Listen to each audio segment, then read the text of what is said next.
"We must marry immediately, human," said the alien queen. But her true motive was very different. She appeared before me without warning, tall, regal, and surrounded by a flickering aura of light. Her voice echoed to the ancient ruins, as if the stones themselves remembered her presence. "We must marry immediately, human." I stared at her, confused, my weapon still lowered from the last patrol. "You're the queen?" I asked quietly. "Yes, I am Queen Vylara of the Dominion of Saran 12, and I have chosen you." I looked around, but there were no guards, no escorts, no advisors, only her and me beneath the cracked sky. "I'm just a soldier," I said.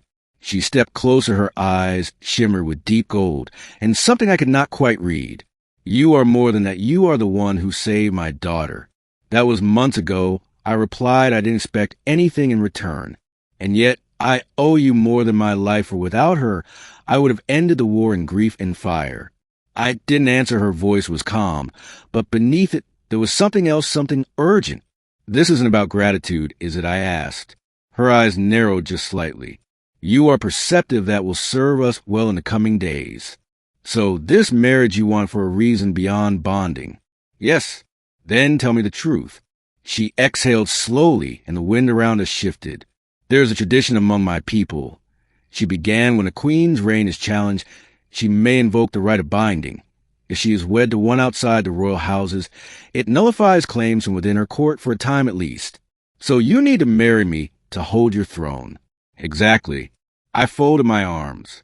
"Then why me?" "Because you're already known among my people as a protector of royal blood, because you are respected and unknown, because you are human, and that makes you unpredictable." I almost laughed. "You're picking me because I'm an outsider." "Yes, and because there is no record of you being bound to anyone else." "And what happens to me after this marriage?" "You will be safe. You will live in my palace. You will have freedom and privilege." "But not love?" I asked. Her expression did not change. "No, I cannot promise you that." "Then why ask me to do something so sacred if it is not real?" "Because the sacredness lies in what it protects, not what it pretends to be." I looked at her for a long moment, the queen, who stood with perfect posture, the ruler, who bore the fate of an empire in her voice. And yet behind her golden eyes, I saw fear, a fear. She would never speak of fear, that if she did not act now, everything she ruled would fall into the hands of those who had waited too long for her weakness. "I saved your daughter," I said softly. "I didn't ask for reward, and I don't need power."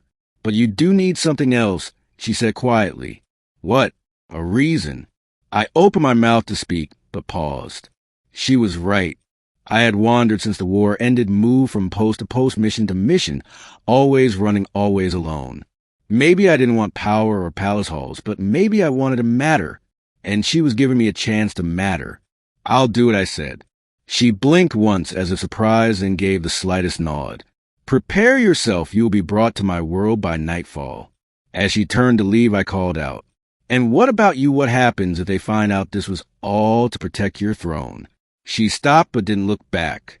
"Then I lose everything." That night I stood in the great hall of the Saran Palace. It shimmered with crystal spires and glowing banners. The air was warm and thick with the scent of alien flowers. She stood beside me, dressed in ceremonial robes glowing with silver. Light her face was calm, her hands folded over her heart. We exchanged a vows brief and spoke in her language, a language I barely understood, but felt deeply all the same. She tied a thread of star silk around my wrist, and I repeated the gesture. Then it was done. The watchers clapped softly, a symbolic gesture, a performance more than anything else. When we were alone, she removed her crown and set it on the table. "You may sleep in the northern chamber," she said. "I will remain in the east wing." "Thank you." There was a long pause, then she spoke again. "You will be summoned for appearances. You do not need to speak. Just remain at my side.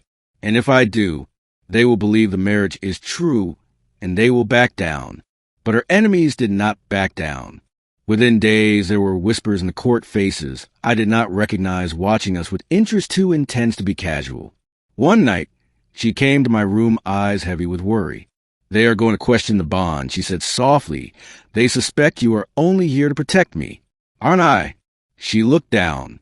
"Yes, but they must not believe that. They must see something real."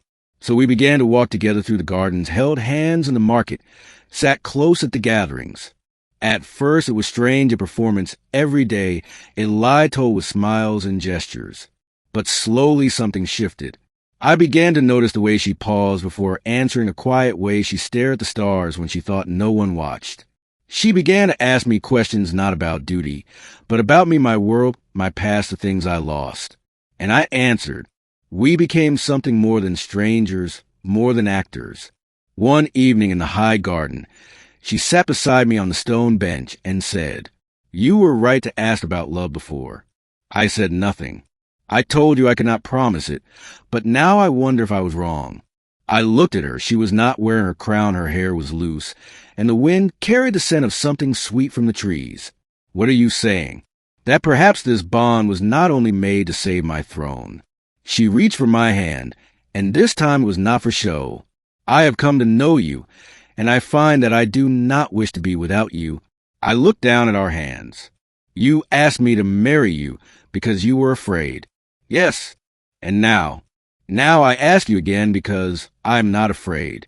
She leaned and her forehead touched mine, and we stayed like that beneath the stars. Days later, the court declared the challenge null. The queen's marriage was declared valid and her throne secure. But none of that mattered to me anymore. What mattered was that her hand still found mine even when no one watched. And the queen who first married me out of necessity now stood beside me out of something far more powerful. Choice.